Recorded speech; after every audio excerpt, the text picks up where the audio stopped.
Present में editing का सबसे ट्रेंडिंग कॉन्सेप्ट है 3D एडिटिंग। अगर तुम इस टॉपिक को यूट्यूब पर सर्च करोगे तो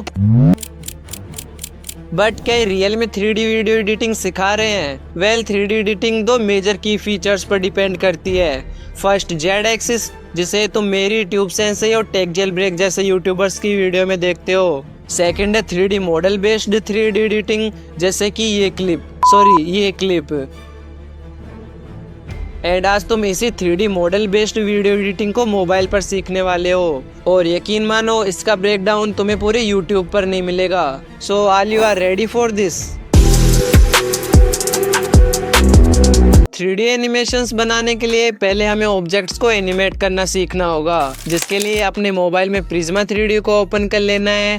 अब जिसने भी प्रिज्मा 3D का इससे पिछले वाला पार्ट नहीं देखा, वो आई बटन पर टैप करके वीडियो को विजिट कर लेना। अदरवाइज तुमको एनिमेशन क्रिएट करने में थोड़ी बहुत दिक्कत हो सकती है। Back to topic. Prisma 3D को ओपन करने के बाद इसका इंटरफेस कुछ ऐसा होगा, जहाँ से यहाँ तुम्हारे रिसेंट प्रोजेक्ट्स दिख जाएंगे। एंड इस न्यू प्रोजेक्ट पर टैप करके तुम अपने हिसाब से कैरेक्टर, शेप एंड इंपोर्ट पर से कोई भी 3D मॉडल को यहाँ इंपोर्ट कर सकते हो। फिलहाल के लिए मैं इस क्यूब पर टैप करके क्यूब को इंपोर्ट कर लेता हूँ। अब इस 3D मॉडल को हम इसके 3 प्रॉपर्टीज के साथ एनिमेट कर सकते हैं, which is move, rotate and scale. इस क्यूब को एनिमेट करने के लिए फर्स्टली क्यूब को सेलेक्ट करना है एंड इस प्लस पर टैप करके यहाँ से क्रिएट पर क्लिक कर देना है, जिससे यहाँ एक टाइमलाइन ऐड हो जाएगी। मैं इसको लेफ्ट साइड की ओर एनिमेट करना चाहता हूँ, तो टाइमलाइन के स्टार्टिंग में रहते हुए यहाँ से की फ्रेम को ऐड कर देता हूँ। देन टाइमलाइन में जहाँ तक एनिमेशन चाहिए वहाँ पर आकर मैं इस ब्लू एरो को लेफ्ट में ड्रैग कर देता हूँ।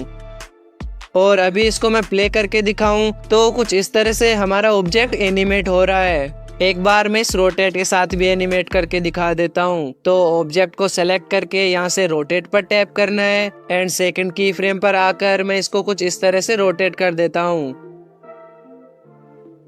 जिससे ऑब्जेक्ट में कुछ ऐसा सा एनिमेशन ऐड हो जाएगा। एंड सेम ऐसे ही तुम स्केल को भी चेंज करके इसकी साइज को भी एनिमेट कर सकते हो। तो चलो फिर कुछ एपिक एनिमेशंस को क्रिएट करा जाए। इस टाइप के 3D डिस्टेंस मार्क एनिमेशन को बनाने के लिए प्रिज्मा 3D को ऑन इंटरनेट ओपन कर लेना है, जिससे तुम्हें यहाँ और भी 3D मॉडल्स देखने को मिल जाएंगे। तो न्यू प्रोजेक्ट पर टैप करके नीचे एनवायरनमेंट वाले सेक्शन में से आइलैंड को इंपोर्ट कर लेना है, जिससे हमें ऑब्जेक्ट्स को प्लेस करने के लिए एक अच्छा प्लेटफॉर्म मिल जाएगा, जहां अपनी स्क्रीन को कुछ इस तरह से सेट कर लेना है। देन यहाँ पर टैप करके आइलैंड को डीसेलेक्ट करना है एंड मॉडल्स पर टैप करके कैरेक्टर वाले सेक्शन में आकर यहाँ पर ये 2 कैरेक्टर फ्री हैं, जिनमें से किसी एक को ऐड कर लेना है। ऐड होने के बाद मॉडल कुछ ऐसा दिखाई देगा, तो यहाँ पर से इसको डीसेलेक्ट कर देना है और अपनी स्क्रीन को कुछ इस तरह से सेट कर लेना है, ताकि हम इसके सामने एक और कैरेक्टर को प्लेस कर सकें। तो सिंपल मॉडल पर टैप करके अपने दूसरे कैरेक्टर को ऐड कर लेना है एंड इस ग्रीन एरो की हेल्प से सेकंड कैरेक्टर को फर्स्ट कैरेक्टर के आगे ले आना है, और रोटेट पर टैप करके रेड एरो की हेल्प से इसको रोटेट करके दोनों कैरेक्टर को आमने सामने ले आना है, लाइक दिस। बाद में फिर से मॉडल्स में आकर शेप में से प्लेन शेप को ऐड कर लेना है और ब्लू एरो को ड्रैग करके शेप को दोनों कैरेक्टर्स के बीच में ले आना है। एंड यहाँ से स्केल में आकर इस रेड एरो की हेल्प से इसकी विड्थ यानी चौड़ाई को कम कर लेना है। फिर ब्लू एरो को ड्रैग करके इसकी लेंथ को इतना बढ़ा लेना है कि ये दोनों कैरेक्टर्स को टच कर जाए। इसके बाद इस व्हाइट स्ट्रिप को सेलेक्ट करके इस प्लस पर टैप करना है और सिंपल इस क्रिएट पर क्लिक कर देना है, जिससे यहाँ एक एनिमेशन की टाइमलाइन ऐड हो जाएगी। बट की फ्रेम्स ऐड करने से पहले टाइमलाइन को यहाँ से ड्रैग करके इसकी ड्यूरेशन को थोड़ा बढ़ा लेना है। देन स्टार्टिंग में आकर यहाँ से एक की फ्रेम को ऐड करना है एंड एक की फ्रेम टाइमलाइन के एंड से थोड़ा पीछे ऐड कर देना है। फिर वापस फर्स्ट वाले की फ्रेम पर आकर स्केल में से इसकी लेंथ को एकदम कम कर लेना है, जिससे स्ट्रिप में एक स्मूथ एनिमेशन ऐड हो जाएगा। अब टाइमलाइन में सेकंड की फ्रेम तक आकर यहाँ से टेक्स्ट पर क्लिक कर देना है, जिससे प्रोजेक्ट में एक डिफॉल्ट टेक्स्ट ऐड हो जाएगा। तो पहले तो इसको मूव करके सेंटर में ले आना है, फिर स्केल में से इसकी थिकनेस को कम करके कुछ इतना कर लेना है, साथ ही 45 डिग्री रोटेट करके कुछ इस तरह से सेट कर लेना है। और यहाँ से नीचे स्क्रॉल करके इस योवर टेक्स्ट पर टैप करना है एंड इसको कट करके अपने टेक्स्ट या डिस्टेंस को टाइप कर लेना है। लाइक मैं 200 मीटर्स टाइप कर लेता हूँ। देन वापस ऊपर से मूव पर टैप करके टेक्स्ट को लाइन से थोड़ा दूर कर लेना है। तुम चाहो तो मटेरियल में से कलर को भी चेंज कर सकते हो, बट फिलहाल मैं इसको व्हाइट ही रहने देता हूँ। अब टेक्स्ट को एनिमेट करने के लिए यहाँ प्लस पर टैप करके अपने एनिमेशन की टाइमलाइन को ऐड कर लेना है एंड इसकी ड्यूरेशन को भी थोड़ा इंक्रीज कर लेना है।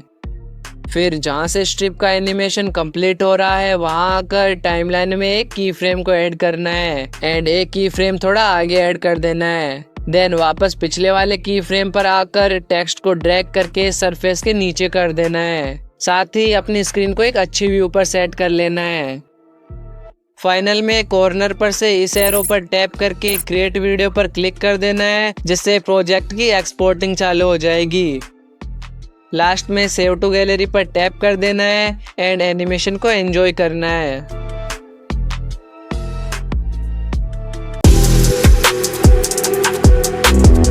इस 3D मैप एनिमेशन की ओर नजर डालो यार। इसको क्रिएट करने के लिए प्रिज्मा 3D को ओपन करके इस न्यू प्रोजेक्ट पर टैप करना है एंड इस टिक पर टैप करके एक फ्रेश न्यू प्रोजेक्ट रेडी कर लेना है। देन मॉडल्स पर टैप करके नीचे इंपोर्ट में से इस टाइप के 3D मैप को ऐड कर लेना है, जिसको तुम डिस्क्रिप्शन में दिए गए लिंक से डाउनलोड कर सकते हो। बैक टू टॉपिक, अभी मैप की साइज काफी कम है तो स्केल में से इसके साइज को अच्छे से इंक्रीज कर लेना है।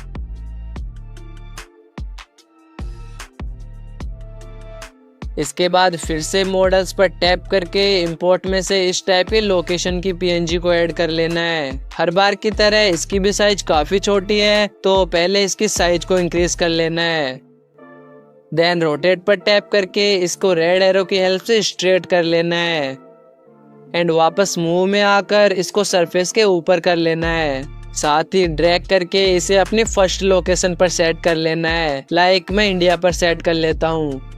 फिर यहाँ से स्क्रॉल करके इस कॉपी पर टैप कर देना है, जिससे PNG डुप्लीकेट हो जाएगी। तो डुप्लीकेट वाली PNG को मूव करके अपनी सेकंड लोकेशन पर सेट कर लेना है। आफ्टर दिस अपनी फर्स्ट लोकेशन पर आकर स्क्रीन को जूम करके कुछ इस तरह से नीचे कर लेना है एंड सिंपल कैमरा पर टैप करके कैमरा को ऐड कर लेना है और जंप इन पर टैप कर देना है, जिससे तुम कैमरा मोड में एंटर कर जाओगे। बट ज्यादा जूम होने की वजह से कैमरा सरफेस के नीचे आ गया है तो इसको थोड़ा जूम आउट कर लेना है। इसके बाद इस प्लस पर टैप करके क्रिएट में से एक एनिमेशन की टाइमलाइन को ऐड कर लेना है एंड साथ ही इसकी ड्यूरेशन को भी इंक्रीज कर लेना है और स्टार्टिंग में आकर एक की फ्रेम को ऐड कर देना है। फिर टाइमलाइन में थोड़ा आगे आकर लोकेशन को जूम आउट करके फिर से एक की फ्रेम को ऐड कर देना है। देन टाइमलाइन में अच्छा खासा आगे आकर कैमरा को दूसरी लोकेशन की ओर ले जाना है एंड एक की फ्रेम को यहाँ भी ऐड कर देना है। बाद में थोड़ा और आगे आकर इसको लोकेशन की ओर रोटेट करते हुए एक की फ्रेम को यहाँ भी ऐड कर देना है। फाइनल में टाइमलाइन के एंड में आकर कैमरा को लोकेशन की ओर जूम करते हुए लास्ट की फ्रेम को भी ऐड कर देना है, जिसका फाइनल रिजल्ट आप सबके सामने है।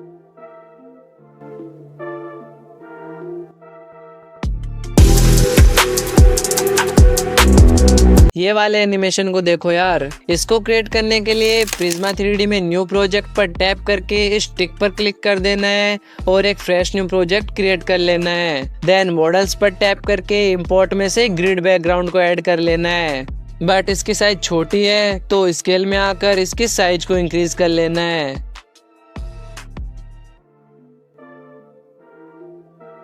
एंड यहाँ से स्क्रॉल करके मॉडलिंग में आना है और इस सेकंड ऑप्शन पर टैप करके इस एक्सट्रूड पर क्लिक करना है एंड इस ब्लू एरो को नीचे की ओर ड्रैग करके इसे बॉक्स में बदल देना है।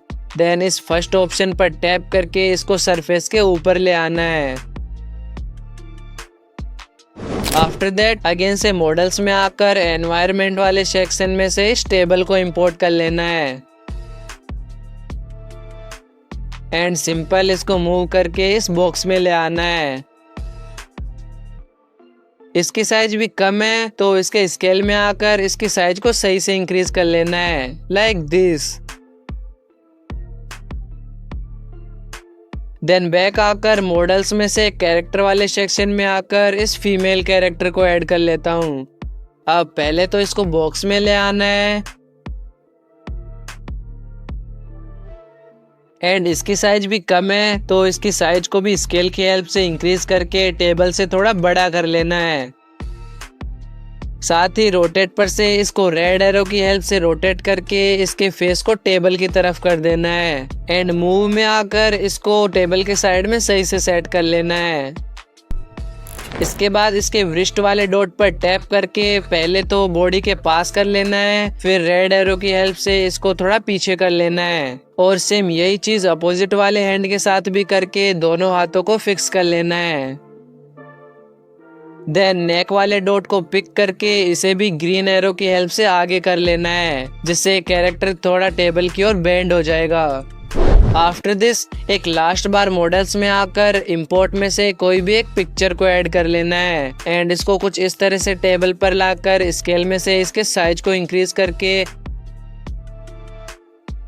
एंड रोटेट करके टेबल पर सही से सेट कर लेना है।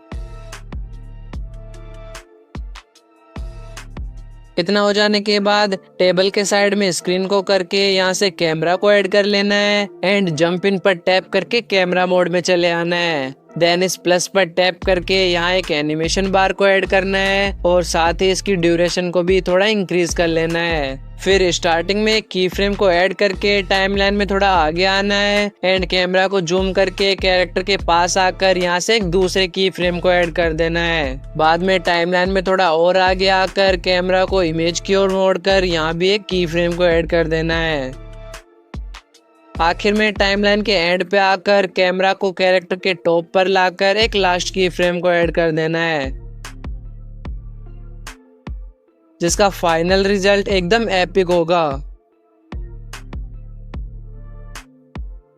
3D सीरीज का ये वीडियो अब तक का सबसे स्पेशल वीडियो है एंड आपने आज जो इफेक्ट सीखे उनका ट्यूटोरियल आपको YouTube पर कहीं भी नहीं मिलेगा। तो अगर इसका नेक्स्ट पार्ट जल्दी चाहिए तो 50 कमेंट्स कंप्लीट कर दो। मिलते हैं नेक्स्ट मंडे को।